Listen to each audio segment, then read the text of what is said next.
वाहिगुरु जी का खालसा, वाहिगुरु जी की फतेह। हर इंसान जीवन में खुश रहना चाहता है, सफल होना चाहता है, मगर ऐसे बहुत से लोग हैं जो कोशिश तो करते हैं मगर सफल नहीं हो पाते। तो आज हम सब मिलकर गुरु साहब की वाणी में से उन 5 आदतों के बारे में जानेंगे जो हर कामयाब इंसान में होती हैं।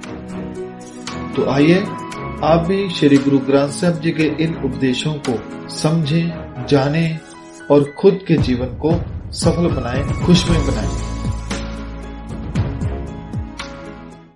पहला है समय की कदर करना। जब मैंने इस टॉपिक के बारे में और लोगों को पढ़ा तो उन सब में मुझे एक चीज कॉमन लगी और वो था टाइम। टाइम एक ऐसी दौलत है जो लाखों करोड़ों देकर भी खरीदा नहीं जा सकता। यहाँ तक कि बीता हुआ एक सेकंड भी नहीं खरीदा जा सकता। इसलिए आपके पास जो वक्त है, जो प्रेजेंट है, जो ये पल है, उसे बेकार में बिल्कुल भी मत गवाएं।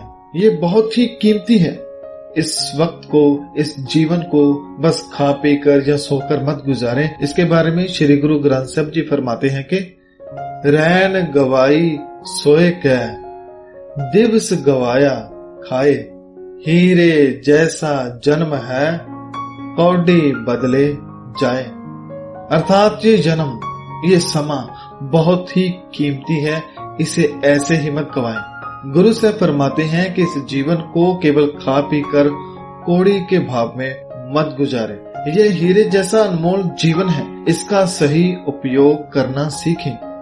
और संगत जी, आपने भी कभी न कभी देखा होगा कि जो समय को बर्बाद करते जाते हैं वह आखिर में खुद बर्बाद हो जाते हैं। इसलिए ये जो जन्म है, ये जो समय आपको मिला है, ये बहुत ही कीमती है। इस समय को, इस जीवन को अच्छे काम में लगाकर सफल करें। समय की कदर को पहचानें।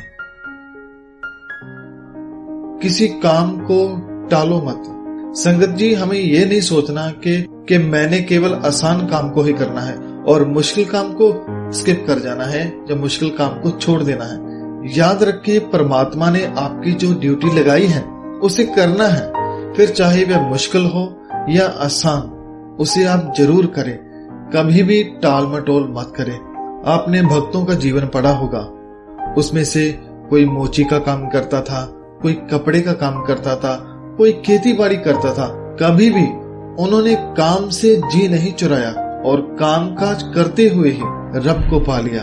उन्होंने समय की कदर को पहचाना। इसलिए आप भी काम में टाल मटोल ना करें। जैसे कि भक्त कबीर जी फरमाते हैं कि कबीर टाले टोले दिन गया, ब्याज बढ़न तो जाए, ना हर बजो ना खत फटो, काल पहुंचो आए।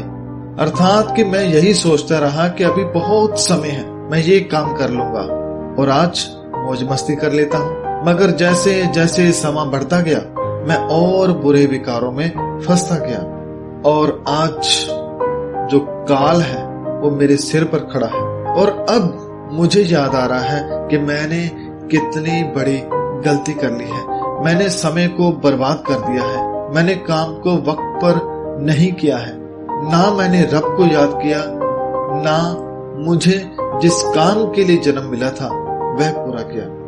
मैंने इस कीमती जीवन को टाल मटोल में ही गवा दिया। इसलिए गुरु साहब हमें इशारा करते हैं कि अपने समय को बर्बाद मत करें। आपके हिस्से में जो ड्यूटी आई है उसे पूरा करें, टाल मटोल मत करें, बल्कि अपने हर कार्य को खुशी खुशी करें और समय पर करें। सफल इंसानों की एक आदत होती है कि वह हमेशा अच्छे लोगों की संगत करते हैं। अगर हमें जीवन में सफल होना है तो अपनी संगत पर ध्यान देना होगा। हमारी संगत हमारे बारे में बहुत कुछ बयान करती है। अगर आपकी संगत बुरे लोगों के साथ है, जहाँ आप बुरा संगीत सुनते हैं, बुरा देखते हैं, जब कुछ बुरा पढ़ते हैं, तो वह आपके जीवन को भी बुरा बना देते हैं। इसलिए आप अपनी संगत को बदलें, अच्छे लोगों की संगत करें। जैसे कि गुरबानी में बार बार समझाया है कि गुरमुखों की संगत करें, गुरु की संगत करें। जैसे कि गुरु साहब फरमाते हैं कि मनमुख सौ कर दोस्ती, सुख क्या पूछे मित, गुरमुख सो कर दोस्ती सतगुर सो लाए चित। अर्थात अगर मनमुखों से दोस्ती करोगे, यानी बुरे विचारों वाले इंसान से दोस्ती रखोगे, फिर तो आप सुख क्या होता है उसे भूल ही जाएं। और अगर जीवन का आनंद लेना है तो गुरमुखों से दोस्ती करें। वह आपको सच से जोड़ेंगे, अच्छे विचारों से जोड़ेंगे, बुजुर्गों का सत्कार करना सिखाएंगे, नशे से दूर रखेंगे, हर वक्त कैसे गुरु से जुड़कर रहना है और कैसे रब से मिलकर रहना है उसके बारे में बताएंगे। तो संगत जी, अपनी संगत को सही करें अगर जीवन को सफल करना है तो। औरों की इज्जत करें और लोगों पर भी दया करें। आप चाहे किसी पोस्ट पर हैं या फिर कहीं भी जाएं, अगर सफल और खुश रहना है तो दूसरों को भी खुश रखना सीखें। कोई आपसे छोटा है तो उसे भी प्रेम से बुलाएं, उन पर भी दया करें, उन्हें भी इज्जत दें।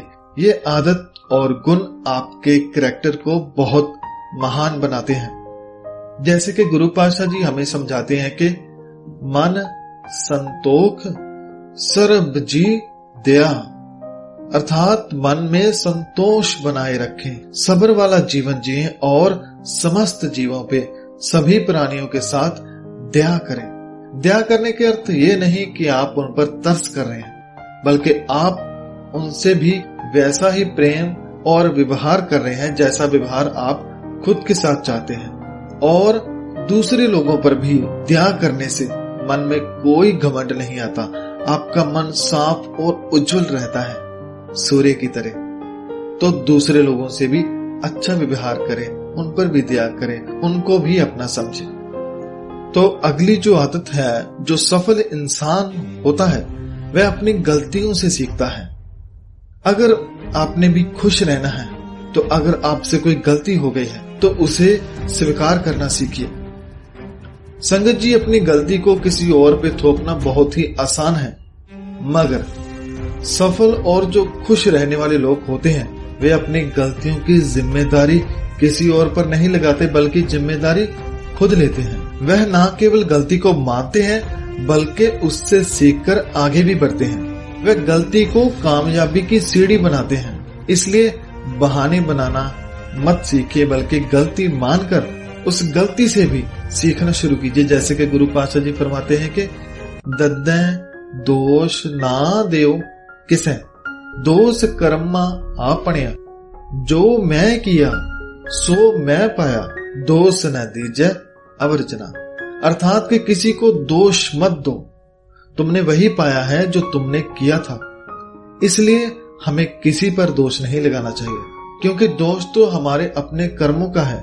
जो कोई भी अच्छा या बुरा कर्म मैंने किया था उसका फल मुझे मिल गया है, इसलिए मैं किसी दूसरे पर दोष नहीं लगाता। ये एक सफल इंसान की पहचान है कि वो किसी पर दोष नहीं लगाता बल्कि अपनी गलती को मानता है। तो गुरु साहब हमें समझाते हैं कि खुद की गलती को मानना सीखिए, ये आपको बहुत आगे लेकर जाएगी। तो संगत जी, मैंने आज इस वीडियो में बहुत कम पॉइंट रखे हैं, मगर जितने भी ये रखे हैं ये बहुत ही असरदार हैं। श्री गुरु ग्रंथ साहब जी का हर शब्द ही हमारे जीवन को बदलने वाला है। अगर हम गुरबानी को प्रेम से पढ़ें, समझें, तो यह हमें एक सफल इंसान बना देती है। और मैं चाहता हूं कि दुनिया का हर इंसान ही सफल हो, हर कोई गुरु साहब की शिक्षाओं से अपने जीवन को रोशन करे। आप सभी का धन्यवाद और वीडियो बनाते हुए तमाम गलतियों की मैं क्षमा चाहता हूं। आप सभी का धन्यवाद।